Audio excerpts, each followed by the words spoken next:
Hello, students, parents, friends, families in our Yonkers school community. I am Miss Finneran, and today is Monday, April 13th. I'm super excited about our read aloud for today because, well, let me show it to you. Island Born by Junot Diaz. I'm really excited because the themes are themes that many of you will understand, and you'll see as we're reading, some of the things that he writes about might be very, very familiar to you, and you really know what's going on with the characters. I'm also excited about this book because the illustrations are art. They're beautiful, they're flowing, they're colorful, they're really fantastic, and you will see as I'm reading as well. But the most amazing thing about this book is that the author is Junot Diaz. Junot Diaz, in 2008, he won the Pulitzer Prize for this novel, The Brief, Wondrous Life of Oscar Wilde. You probably should not and will not read this until you are in college or when you're an adult, because it deals with a lot of adult concepts. But he is a famous writer from the Dominican Republic. He came to the United States as a child, and he really captures a lot of nostalgia in his book. And he also, it's like he takes a picture, but he does it with words of the experience of kids and families who have come from other places and they're trying to see how it is in a new place. So I'm very excited that he wrote a book for elementary school students. It's a really impressive book, and he's an impressive writer, meaning it makes an impression on you, like it sticks in your head. So, of course, while we're reading, I'm going to ask you to do a few things. The first thing is keep track of, the main character is Lola, and she is learning about her home country, the Dominican Republic. And she's asking people about what they remember. And some people share positive things, and some people share negative things. And, that's how everything is. There are good sides and bad sides. People have good sides and bad sides, I have bad sides. I bite my nails. I stay up too late.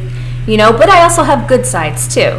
So the great thing about the different characters is they kind of tell us what is positive or good and what is negative about the island, meaning the island of Hispaniola, where the country of Haiti or Haiti and La República Dominicana, the Dominican Republic, are located. While I am reading, I would like you to try to chart the positives, or the good things you hear, and the negatives, or the bad things that you hear about the island. And I'm going to stop at one point and explain my example to you so you understand it, and I will stop at that point. So make yourselves a quick T-chart on a piece of paper, and just put a plus sign, meaning good, and a minus sign, meaning not so good. And start to keep track of what you learn and what people share, what memories they have of the island, meaning the Dominican Republic. Okay, so let's start reading. I'm really excited. You're gonna love this book. Okay. Island Born by Junot Diaz. Illustrated by Leo Espinosa. Leo Espinosa is a Colombian artist, and so it's a really nice collaboration between the author and the illustrator. Okay, let's get started. This kind of looks like some neighborhoods we know, right? It's like New York, but with palm trees. I like that idea.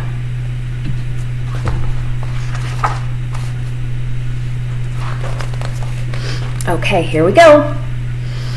Every kid in Lola's school was from somewhere else. Hers was the school of faraway places.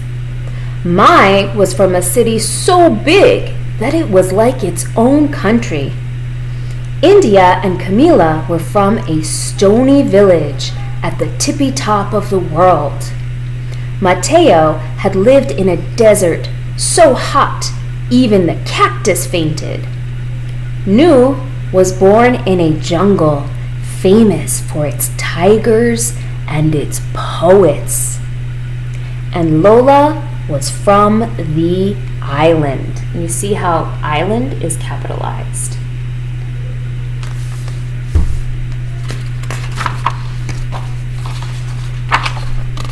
So when her teacher, Ms. Obi, told the class, "Please draw a picture of the country you are originally from, your first country, and bring it in tomorrow," everyone got super excited. "I'm going to put in pyramids," said Dahlia, "and I'll draw a canal this long," Franklin said. "There's gonna be a mongoose in mine!" Nelson yelled. Nelson always yelled. Everyone was talking about their drawings. Everyone but Lola. Lola, you see, loved to draw, but she had left the island when she was just a baby, so she didn't remember any of it. Lola raised her hand. She hated raising her hand almost as much as she hated Nelson's yelling. "Miss, what if you don't remember where you are from? What if you left before you could start remembering?" "No problema," Miss Obi said. "Are there people around you who do remember?"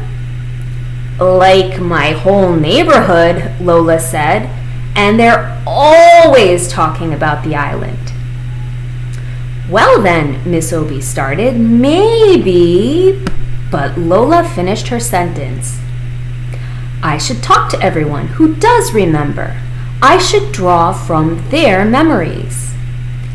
"That's a very good plan, Lola," Miss Obi said with a smile.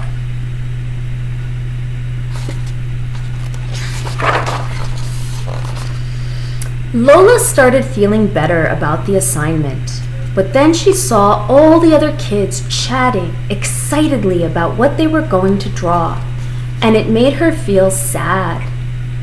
Everybody was remembering their first home, even Nelson, who forgot everything.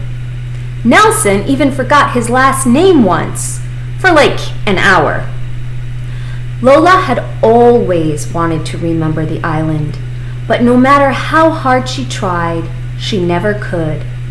It was like a familiar word just at the tip of your tongue, but instead of a word, this was an entire world. Lola closed her eyes and tried to recall anything about the island, but nothing came up.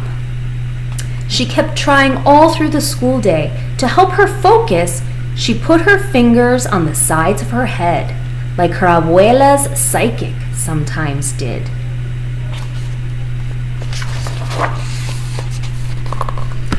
"Are you okay?" her cousin Leticia asked as they walked home from school together. I have to draw a picture of the island," Lola explained. "But I was just a baby when we left. Prima, you have to help me."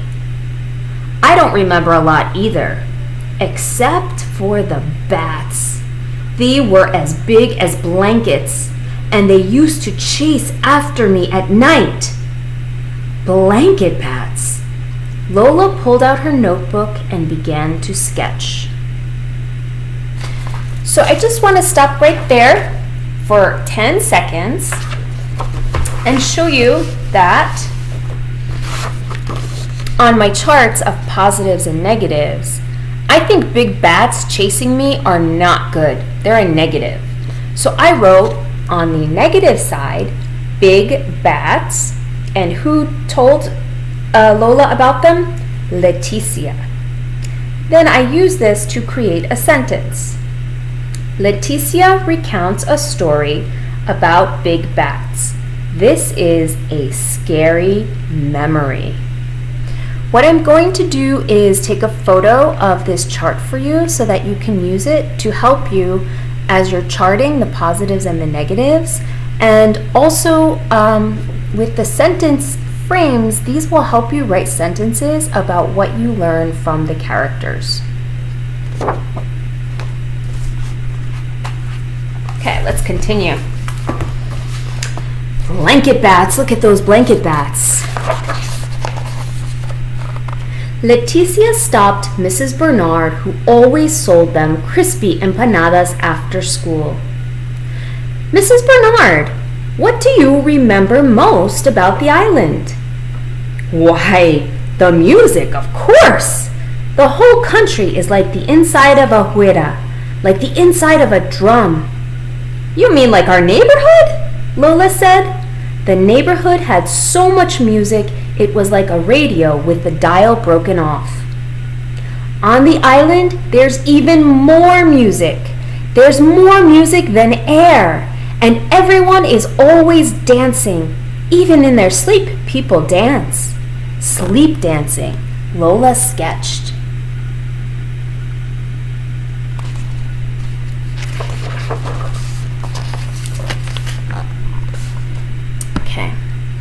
Leticia led Lola into the barber shop that her brother Jonathan owned.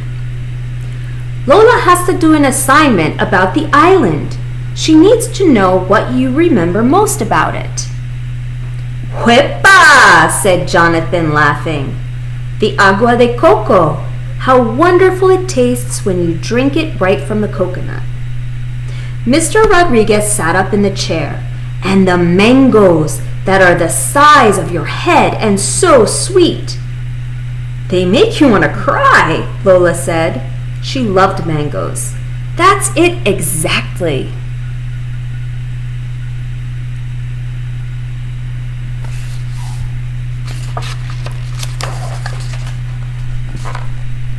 How much color there is, said the woman waiting with her son. Colorful cars, colorful houses, flowers everywhere. Even the people are like a rainbow, every shade ever made. Like us in here, Lola said. Even more color, the woman said. Agua, mango heads, rainbow people. Lola was trying to keep up. The island sounds so beautiful. Why did we even leave? Well, it isn't all beautiful, the woman's son said. The heat is on you like 5 bullies. The oldest barber muttered, and other things. Like what? Lola wanted to ask, but the oldest barber had already turned away.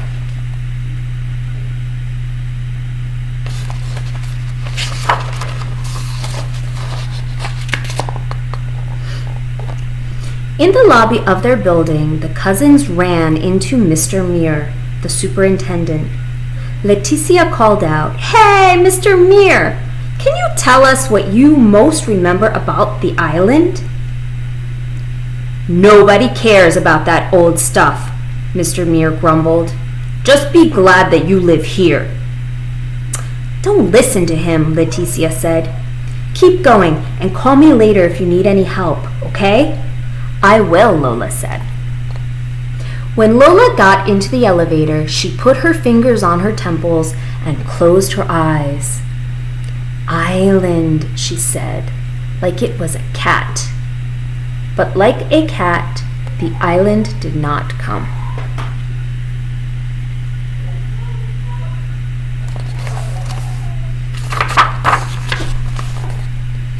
At home, Lola found her Abuela at the kitchen table trying to finish a puzzle. Abuela loved puzzles. "Abuela, I'm supposed to draw a picture of the island for school, but I don't remember it. Why don't I remember it?" "Hija, you were just a baby when you left, but the other kids remember.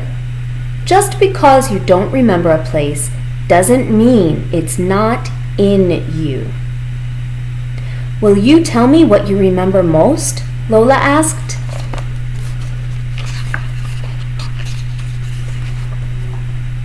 Oh, this page is hard to turn. Okay. Of course. What I remember most is the beaches.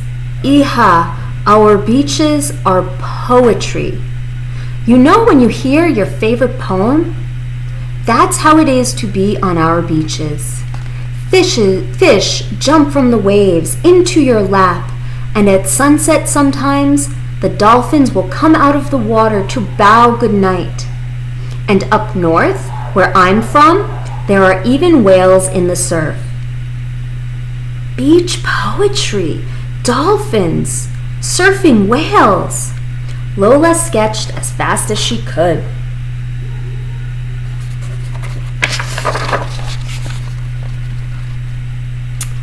Lola's mother stuck her head in from the kitchen.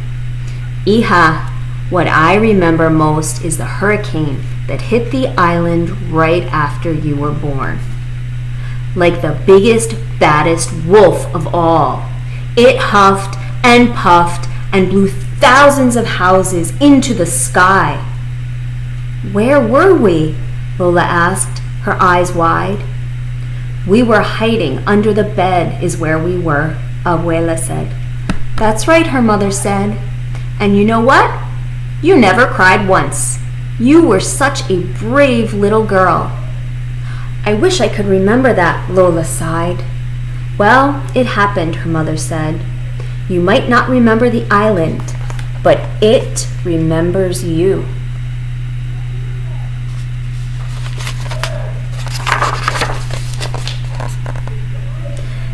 You should really talk to Mr. Muir, Abuela suggested. He knows more about the island than almost anybody. We tried asking him, Lola said, but he didn't want to help. Mr. Muir can be a little grouchy sometimes. Let me talk to Mr. Muir. I bet you we can get him to help. Abuela called downstairs and shouted at Mr. Muir, who shouted at Mrs. Muir, who then shouted at Mr. Muir.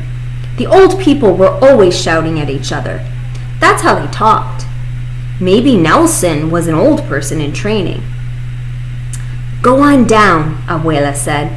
Mr. Muir said he would try to help. Lola was a little nervous, but that didn't stop her from knocking on the super's door. Mrs. Muir let her in. Look how big you've gotten, Lola. Mr. Muir is in his workshop. Go right on in.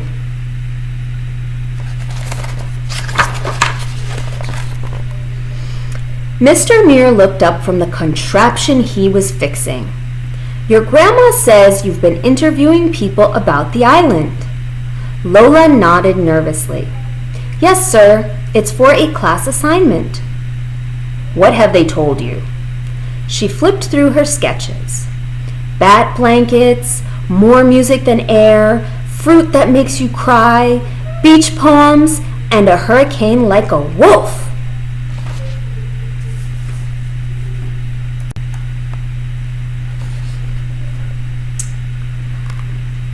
What have they told you? She flipped through her sketches. Bat blankets, more music than air, fruit that makes you cry, beach poems, and a hurricane like a wolf. I see, Mr. Muir said. So no one told you about the monster? Lola's eyes got wide. She shook her head no. Even those who know don't always want to talk about him. Mr. Muir turned toward the old worn map he had of the island. Our island has always been a beautiful place. It was when I was your age, and it is today. But even the most beautiful places can attract a monster. A long time ago, long before you were born, that's exactly what happened. A monster fell upon our poor island. For once, Lola's pencil didn't move.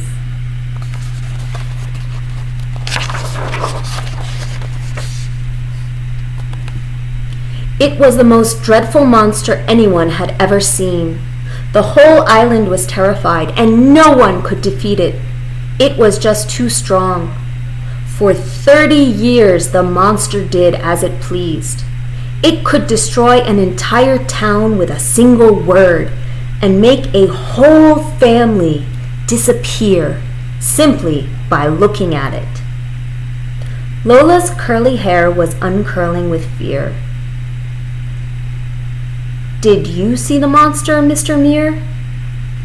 Yes, all the time. Were you scared? We were all scared.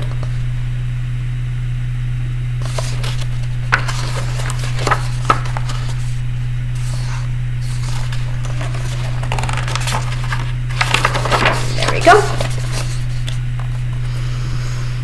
Lola's heart was pounding. So what happened next, Mr. Muir? What should always happen to monsters? Heroes rose up. Strong, smart young women just like you, Lola, and a few strong, smart young men too. They got tired of being afraid and fought the monster. What a titanic battle that was. The whole island shook from their struggle. The monster tried all of its evil tricks, but in the end, the heroes found the monster's weakness and banished it forever.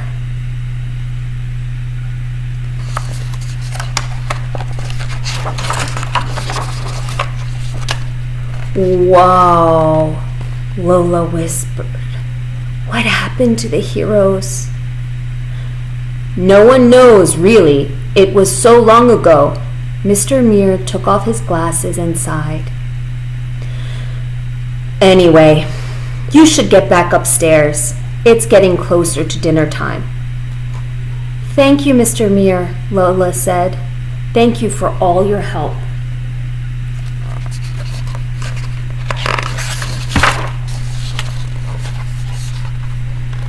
How did it go? Lola's mother asked. It was really good. Lola looked at the blank page in her hands.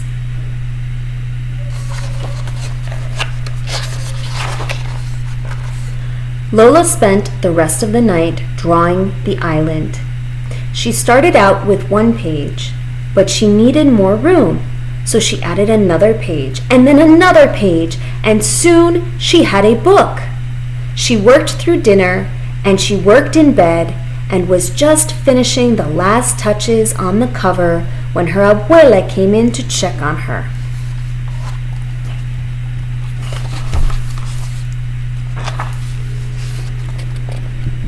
Abuela picked up the drawing of the final battle, and she got really still. Abuela, did you know about the monster? Of course, hija. Why do you think so many of us are here in the north? Lola put her arms around her Abuela.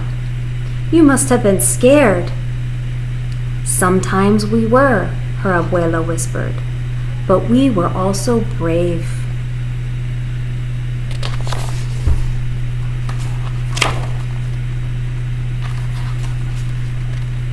The next day it snowed. Lola put on her scarf and boots and stuffed her assignment under her coat. Benedicción, Mami! Benedicción, Abuela! Benedicción, hija, they both called. Good luck!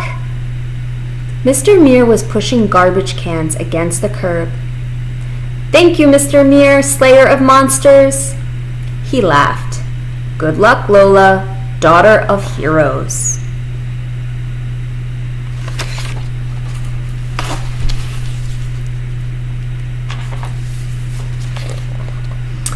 In class, all the students were buzzing about their pictures. Nelson's mother had baked cupcakes for everyone, so it was like a little party. Ms. Obie hung the drawings on the wall. Now our classroom has windows, she said. Anytime you want to look at one another's first homes, all you have to do is look out the windows. Then Mrs. Obie reached Lola's desk. So how did it go, Lola? Were you able to remember anything? I tried really hard, but nothing came, and that made me feel bad. But then I realized I don't have to feel bad, because even if I had never set foot on the island, it doesn't matter. The island is me. Nelson snorted. That is so corny. It is not. Nelson, be nice, Ms. Obie said. She and the other students gathered around Lola's desk. Nelson made sure he got real close so he could see everything. Lola suddenly got nervous. Go ahead, Lola. Show us. Okay, Lola said. Taking a deep breath, she opened her book.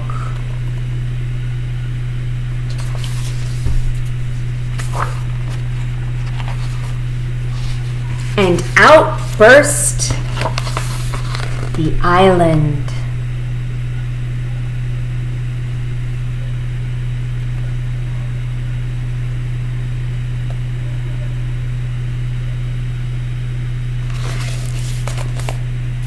The end. Okay, so after reading, I would like you all to maybe think about doing a couple of things. You can choose what you will do, but I have 3 options here for you. 1, your first possibility is to draw a home. Do you remember your first home? And if you don't, maybe those people around you can help you. And also, if you draw your home, try to draw everything. Not just the good things, but everything. Good memories, bad memories, nice things, not so nice things. But draw a home the way it really is. The second option is to complete the positives and negatives chart and write these sentences. And as I said, I will take a photo and try to attach it somehow to the video. And the third option is do some research, maybe for older elementary students, maybe if you're in 4th grade or 5th grade or 6th grade. Do some research. Who is the monster? What does the monster symbolize? Find out what monster Mr. Muir was talking about and write something about it.